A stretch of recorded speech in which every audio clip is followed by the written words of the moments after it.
안녕하세요. 날마다 기막힌 종호의 박정현 목사입니다. 벌써 우리 날마다 기막힌 종호 70회를 맞이했습니다. 처음에 이것을 시작할 때만 해도 과연 여기까지 올 수 있었을까 생각 못했습니다. 그런데 하나님의 은혜로 70회까지 올 수 있었던 것 같습니다. 매일매일 말씀을 준비하고 또 편집하고 영상에 올리는 1인 3역의 역할을 감당해야 되는 것이 결코 쉽지 않았습니다. 하나님의 은혜였습니다. 일단 저희 앞으로의 목표는 100회가 목표입니다. 100회까지 매일매일 쉬지 않고 날마다 기막힌 종을 할 수 있도록 여러분 기도해 주시고, 그 이후부터는 하나님께서 또 어떻게 이루어 가실까 하는 기대하는 마음으로 앞으로 열심히 준비하도록 하겠습니다.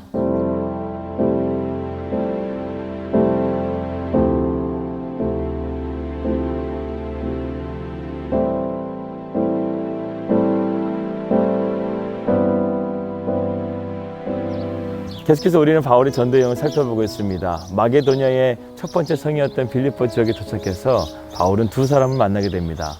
자주장사 루디아와 그리고 로마의 깊은 감옥을 지키고 있었던 로마의 장교를 만나게 하십니다. 그렇기 때문에 하나님의 카이로스의 시간, 하나님의 섭리의 시간 안에서 우리가 오늘을 살아갈 수 있다고 한다면, 우리가 어디에 있든지 하나님을 만날 수 있는 공간이 될 수 있다는 사실을 여러분 기억하시고, 오늘 하루 여러분의 그 부르심의 일상의 삶 가운데서 주님을 만나는 시간 되시기를 주님의 이름으로 기도합니다.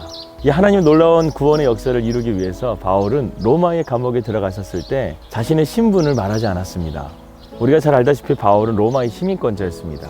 그런데 하나님의 구원의 역사를 마치고 이제 다음날 풀려나게 되자 바울은 그때서야 자신이 로마의 시민권자인 것을 말하게 됩니다. 여러분, 로마의 시민권자라는 것은요, 오늘날의 미국 시민권과 같습니다. 강력한 힘을 가지고 있어요. 그래서 함부로 법적인 절차나 재판 없이 그 사람을 감옥에 가둘 수가 없는 거예요. 그리고 심지어는 로마의 황제에게 소송을 걸어서 재판을 받을 수 있는 그런 권한이 있었던 것이 바로 로마의 시민권이었습니다. 그래서 로마의 시민권자는요, 네모난 나무판으로 새긴 그 시민권을 가지고 다녔던 거예요. 바울이 감옥에 처음 들어갔을 때는 그것을 보여주지 않다가 이제 로마의 장교를 구원하고 감옥에 나오게 될 때 그 시민권을 보여주면서, 너희가 어떻게 로마의 시민권자인 나를 확인도 안 해보고 이렇게 감옥에 가둘 수 있느냐, 너희가 와서 나를 데려가라, 이렇게 말을 한 것입니다. 참 바울이 당당하지 않습니까? 바울은 감옥에 들어갔었을 때도 이 당당함이 변하지 않았던 것 같아요. 하나님의 카이로스의 시간을 살았던 바울은요, 모든 것을 하나님의 뜻 안에서 행동하고 말하고 순종했던 것입니다. 그런데 바울이 왜 로마의 감옥을 나오면서 이 시민권을 말했는가? 그것은 바울 자신과 자신의 유익 때문에 그렇게 한 것이 아니었습니다. 새롭게 세워진 빌립보 교회와 빌립보 성도들을 위해서 그렇게 한 것이에요. 이제 새롭게 시작된 빌립보 교회가 많은 핍박을 받지 않겠습니까? 그러한 핍박 가운데 부당하게 감옥에 들어가지 않겠습니까? 그래서 바울은요, 로마의 시민권을 내세우면서요, 앞으로 세워질 이 빌립보 교회 성도들을 재판 없이 함부로 가두지 않도록 그들에게 되새김질을 한 것이었습니다. 그렇다고 한다면 이 관원들은 왜 하루 만에 바울과 실라를 내보냈을까요? 빌립보 감옥에 바울과 실라가 들어갔었을 때 그날 밤 무엇이 일어났습니까? 그 빌립보 전 지역에 지진이 일어난 거예요. 그 지진을 바라보면서 누구보다 두렵고 떨었던 사람이 바로 관원들이 아니었을까 생각이 듭니다. 그들은 무고한 바울과 실라를 감옥에 가둔 것이 영 마음에 내키지가 않았던 거예요. 그래서 지진이 멈추고 다음 날이 되자 바울과 실라를 자신의 종을 보내어서 무조건 내보내라고 이렇게 말했던 것입니다. 그러자 바울이 로마의 시민권을 내세우면서 너희들이 와서 나를 데려가라, 이렇게 당당하게 말하지 않습니까? 그들은 아마 더 두려웠을 거예요. 그리고 앞으로 빌립보 교회에 세워지는 성도들을 바라보면서 그들 함부로 그리스도인들을 대하지 않았을 겁니다. 바울이 로마의 시민권을 앞세워서 이렇게 당당하게 말했던 그 숨겨진 의미는 바로 이것입니다. 이 로마의 시민권이 최고인 줄 알고 있는 이 어리석은 사람들아, 나를 이 깊은 감옥에서 건져내어 주신 분은 로마의 시민권이 아니라 하나님의 역사로 된 것이다, 이렇게 말한 것입니다. 그러한 가운데서 빌립보 교회가 세워지게 되죠. 빌립보 교회의 개척 멤버는 바울과 실라, 디모데와 누가, 그리고 자주장사 루디아, 로마의 장교, 점치는 소녀, 그리고 빌립보 감옥에서 바울과 실라의 찬미하는 소리를 들으며 감옥문이 열려지고 그 눈앞에서 간수장이가 예수님의 복음을 듣고 변화된 사건을 봤던 죄인들이었습니다. 그리고 오늘 본문 말씀 40절에 바울은 이들을 형제라고 말하고 있습니다. 우리가 교회라는 공동체 안에서 예수의 이름으로 우리가 함께 예배하고 찬양한다고 한다면 그것은 가족이에요. 우리가 가족을 버릴 수 있습니까? 없는 거예요. 우리가 주님 안에서 한 가족이 되었고 그렇기 때문에 우리는 형제여 자매라고 부르는 거 아니겠습니까?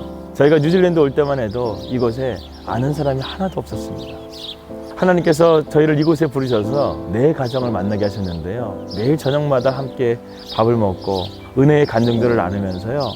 정말 매일매일이 수련회처럼 은혜가 가득한 하루하루를 보내고 있습니다. 하나님께서 우리를 이곳에 모이게 하신 거예요. 그리고 가족이 되게 하셨습니다. 사랑하는 여러분, 우리가 주님의 그 카이로스의 시간 안에 살아갈 수 있다고 한다면 오늘 우리가 있는 그 자리는요, 은혜요 감사인 줄 여러분 믿으시길 바라겠습니다. 하나님이 우리와 함께 하시기 때문에 그 길이 아무리 광야의 길이라 할지라도 하나님의 그 뜻이 우리의 삶을 선한 길로 인도해 줄 줄을 믿습니다. 제가 좋아하는 말씀 예레미야 29장 11절 말씀을 말씀드리면서 오늘 날개적 말씀을 마무리하려고 합니다. 나 여호와가 말하노라 너희를 향한 나의 생각은 내가 아나니 재앙이 아니라 곧 평안이요 너희 장래에 소망을 주려 하는 생각이라. 주님, 우리가 그 하나님의 카이로스의 시간 안에서 오늘을 살아갈 수 있다는 것을 늘 자각하게 하여 주십시오. 마귀는 늘 세상 가운데서 주님이 내 삶 가운데 함께 하심을 빼앗아 가려고 하지만 이것을 꼭 붙잡고 오늘도 믿음 안에서 승리하는 우리 나기정 식구들 될 수 있도록 인도하여 주십시오. 예수님의 이름으로 기도합니다. 아멘. 예, 오늘의 기도 제목입니다. 뉴질랜드의 성령의 새바람이 불어 정말로 이 땅 가운데 진정한 부흥의 날이 임할 수 있도록 여러분 기도해 주시고 이 땅에서 우리가 귀한 사역을 감당할 수 있도록 비자와 여러 가지 환경 문제가 열릴 수 있도록 계속해서 기도해 주시길 바라겠습니다. 저희도 우리 나기정 식구들을 위해서 늘 기도하고 있습니다. 평안한 하루 되십시오. 내일 뵙겠습니다.